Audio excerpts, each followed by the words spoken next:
I recently saw a viral post about stay-at-home moms or housewives having absolutely no marketable skills and how dangerous of a position that is to put yourself in. So why would a woman dedicate all of her youth and time and energy into being a housewife or a stay-at-home mom when this post was alluding to the fact that when she turns 40, her husband is essentially going to be tired of her and trade her in for a younger model, and she's going to end up crying in the fetal position. This is a direct quote from the post, in the fetal position on her attorney's floor.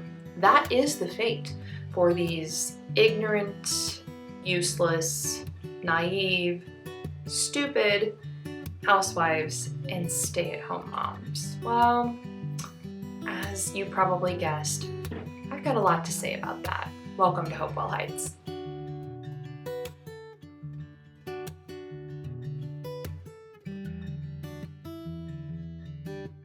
Don't worry, we're going to do more today than just go on a tangent. I'm actually going to save this entire long, drawn-out tangent for the podcast.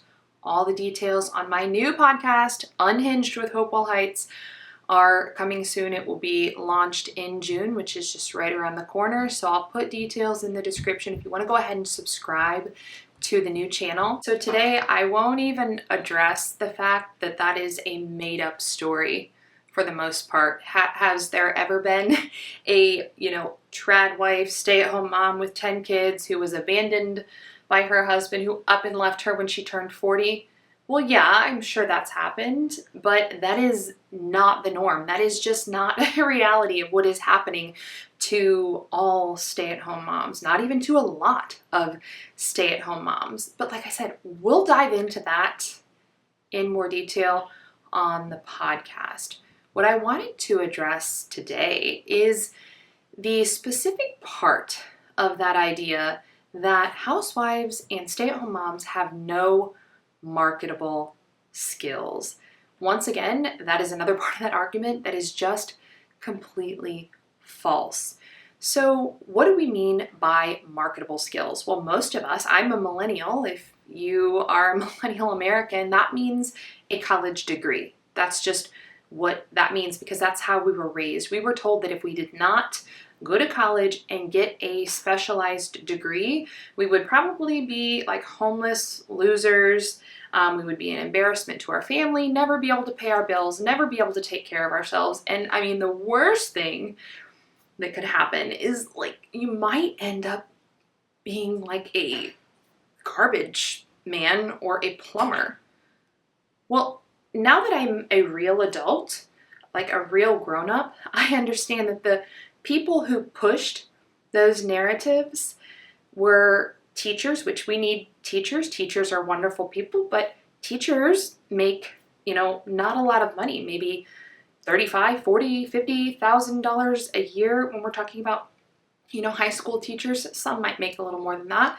But the plumber and the garbage man that they were talking about that are, complete failures are pulling in over six figures. One sign of high cortisol is increased body odor. So if you notice that you are like smelling a lot worse than usual, a good question to ask yourself is, am I under abnormal stress or more stress than usual? I mean, if you think about it, we all know that when we're stressed out, we can tend to start sweating, right? But it affects body odor as well. So in a perfect world, there would be no stress. None of us would ever be stressed. We would never have body odor. We would never have to wear deodorant. We wouldn't have these problems. But I don't live in a perfect world, and I still do use deodorant. However, I don't want to be putting toxic stuff on my skin, trying to solve one problem and creating a bunch of other problems. That is why I have used Wild deodorant and body essentials for well over a year now.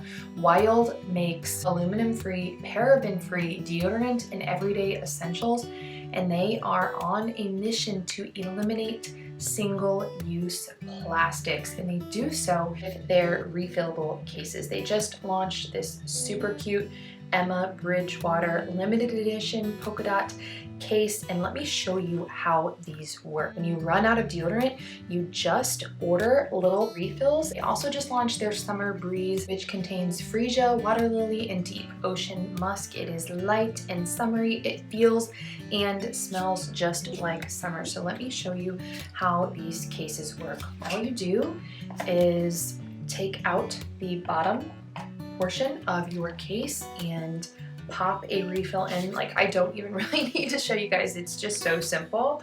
You're gonna pop your refill in your case there, and that is it. When you use my code HOPEWELL20, you will get 20% off your order from Wild, and you can help them with their mission to eliminate single-use plastics. They have saved over 600 tons of plastic from ending up in landfills so far, and they're just getting started. I think a lot of us have woken up to those lies by now.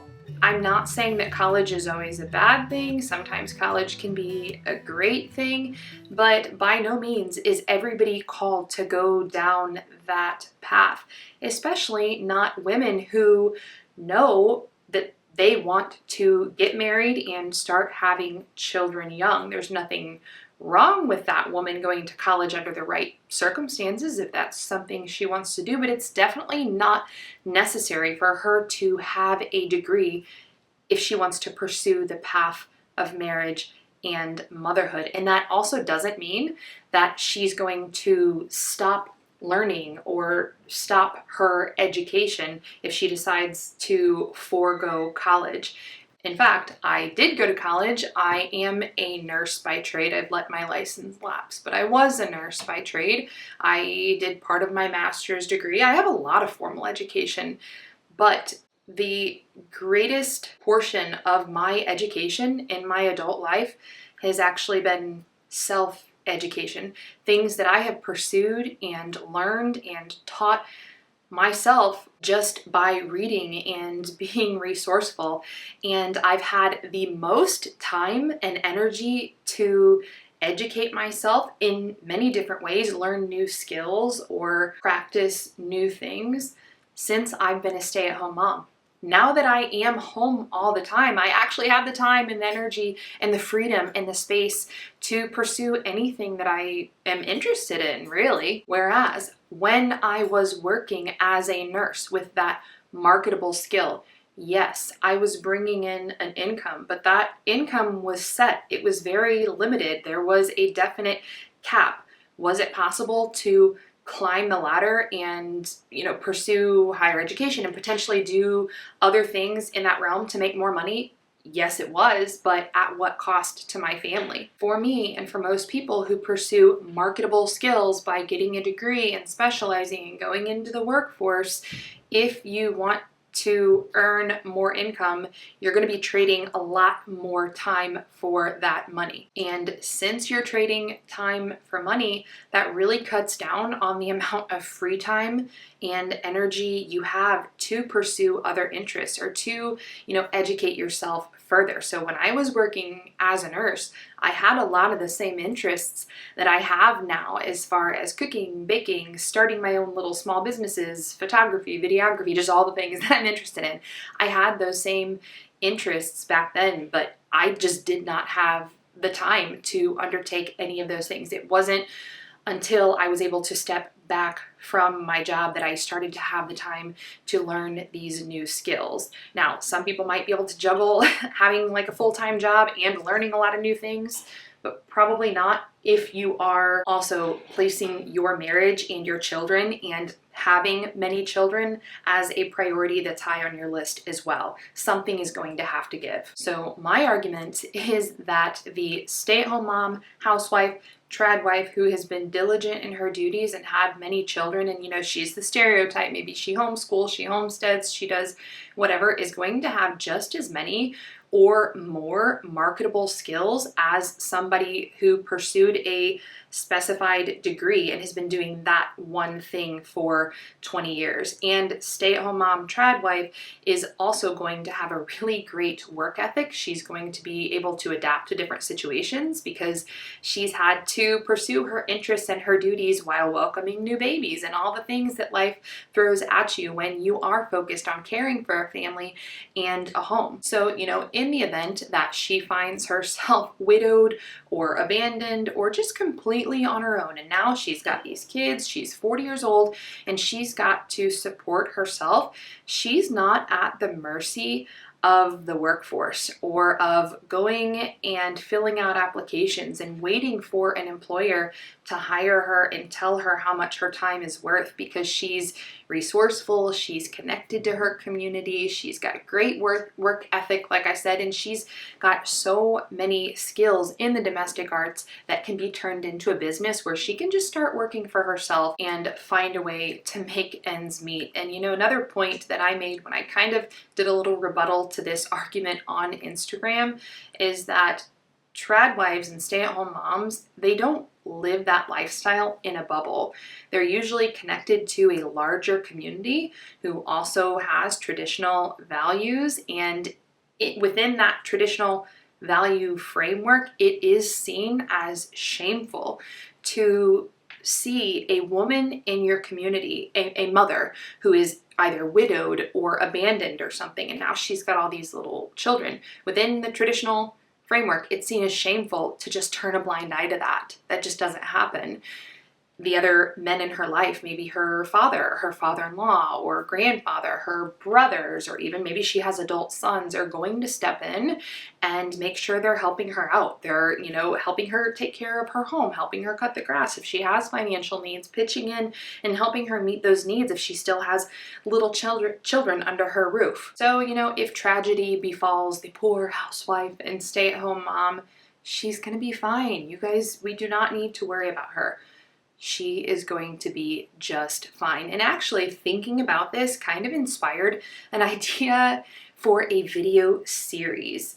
I had the idea to do a series of videos, and I don't know if I'll do them all in a row or if I'll space them out, on small business ideas using the skills that one cultivates as a housewife or stay-at-home mom. And the topic of the day today is thriftiness, thrifting, and furniture flipping. And to give you guys a great example of the money that can be made doing this as a side business, something that you could do out of your home and in your spare time, I wanted to just give you a little tour of my thrifted bedroom. So the pieces that you see here in my bedroom, I'm just going to be going over 3 pieces that are worth over $5,000 total, but I was able to thrift them for under $400. We're going to start with my king size solid cherry wood bed. I was able to find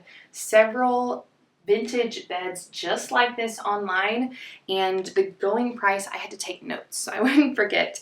So the average price was actually around $3,000 for a bed like this, but I was able to find one for about $2,300. So just being conservative here, that is the number that I wrote down. $2,300 I could potentially get for a bed like this. Now let me tell you the story of how much I paid for this bed and how I got it. So this bed was a Facebook Marketplace find. I paid $50 for it. I did have to pick it up out of a somewhat sketchy house, but it was in town, very populated, lots of people around, and I took my sister with me. So that was really fun. And this could totally be a business idea that you, furniture flipping, that is, that you could do with your daughter or with your mom or with your sister and just make it really fun. Like, I enjoy this. To me, this is not work at all. And, I already have a lot of hobbies that I do, but if I was looking for a way to make money, I would have an absolute blast with this. Just scouring Facebook Marketplace and Craigslist and all the local thrift shops and finding steals, cleaning them up, turning around, finding the right market to sell them in, which requires just doing a little research about that particular piece and then turning a profit. So $50 I paid for this bed. If I were to just clean it up a little bit, because it is a little bit faded, so I'd have to do just a little, maybe like a couple of hours of work on this piece and spend maybe like $10 in some stain to touch it up. And I was able to flip that and sell it for $2,300, and that is a profit of $2,250. That is something that could be done in an afternoon. I can move my camera a little bit so you can see both of my lamps. So you can see on either nightstand, I have double lit milk glass lamps. I got them for $14 a piece. I think I actually featured them in one of my older thrift haul videos. I got them from a local thrift shop. They are in excellent condition. They do work, and I was able to find lamps just like this. They go for about $425 a piece on Etsy. So if you guys see milk glass at your local thrift shop or on Facebook, do not sleep on the milk glass. I just love it. I have no plans of flipping any of my things that you see here in my bedroom, but if I did want to do this as a business, milk glass would definitely be something that I kept my eye out for, because it was something that used to be very popular, very common, but it's kind of like gone out of style. But for me, I just don't care for modern decor, and that is actually what is coming back in style, is the old stuff. People are kind of like getting rid of like the millennial beige and gray and everything modern and IKEA, and they're going back to vintage, thrifted, and antiqued treasures. So these lamps that I paid a total of $28 for, just picked them up at the local thrift shop, put them in my car, brought them home. I could sell for $425 a piece. That is $850 total. Once again, there's several $100s that I can make just in an afternoon by taking an hour, strolling the aisles with my sweet little baby in the carrier at the local thrift shop, finding a treasure, cleaning it up, making sure it works, finding the right market, and turning around and flipping it. Okay, the last thing that I want to show you guys, my nightstands. So these nightstands are my latest find for my bedroom, and they pretty much complete my room for now. I still have some projects that I want to do in here, but I was looking for so long for the perfect nightstands that would go well with my bed, and also something that was taller. My bed sits up higher off the ground. My husband is a very tall guy. We just do not need any like little short baby nightstands in our life, but it was very, very hard to find something. I was finally able to find these at a local antique shop. It was more of a curated antique shop, so it's not, I definitely wouldn't call these a steal, but they were still a lot cheaper than if I would have bought something new or been specifically sourcing this brand online. So I paid $300 for the pair of these nightstands, $150 each. Like I said, that's high dollar in my book. However, they are from the James River Historical Collection. I believe that's what it is. And they are worth $2,000 from the best that I could tell. I wasn't able to find anything online exactly like these nightstands, but I was able to find several pieces from that collection, and I'm making a conservative estimate on what they're worth. I was able to find like little bitty end tables from that collection that were $300 a piece, and then 4-drawer nightstands that were like $2,000 each. So I'm just guessing conservatively that these are worth $1,000 each. So once again, that is a potential $1,700 profit just from kind of developing your eye for these pieces that are diamonds in the rough and just taking the time to pick through junk. Now, furniture flipping and curating collections of antiques that can be turned around and sold for a profit, this isn't something that takes no effort. You have to know what you're looking for. You have to be able to identify quality, solid wood pieces that are actually worth something. And I just take the time. When I see a piece and I'm interested in it, I'll look and see if I can look up the brand really quick and see what it might be worth. I personally do not have the time to sand and strip and completely redo furniture and like flip it in that way. I just don't have the time, and it's not something that really interests me. I would just I don't have enough patience for that. But that's also something that people do. They'll find really solid wood quality pieces of furniture that are in great shape. They just need some cosmetic work, and that's once again something that if you know what you're doing and you're good at it, you can do that in an afternoon. Sand a piece down and restain it or paint it or whatever and sell it for a profit. There's so many accounts on Instagram and on YouTube dedicated to this hobby and skill and potential business venture of flipping furniture and curating and flipping antiques. So this has just been one example of a hobby that I have as a stay-at-home mom, something that I am able to put time into whenever I want. Whenever I have free time and I want to go into town and just walk through the thrift shops, I love it.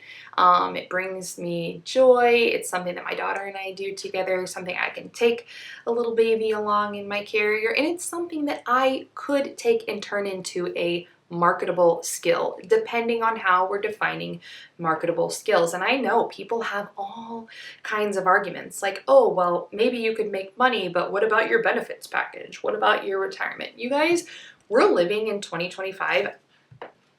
I just think the age of like benefits packages and retirement packages enticing people to commit 30, 40, 50 years of their life to a set salary and being locked into one job, I think that age is going to pass. I don't know if it'll pass in my lifetime, but I think it is going to pass. There are alternative ways to get health insurance. There are alternative ways to build up a retirement. You don't need to be looking to an employer and to a college degree to provide all of those things for you. But, you know, like I said, some people just always have all the excuses as to why their way is the only way. I'm just here to tell you that there are many ways to turn a profit, many ways to develop marketable skills, and then many ways to turn around and market those skills. And in my opinion, the stay-at-home mom and housewife has a huge advantage when it comes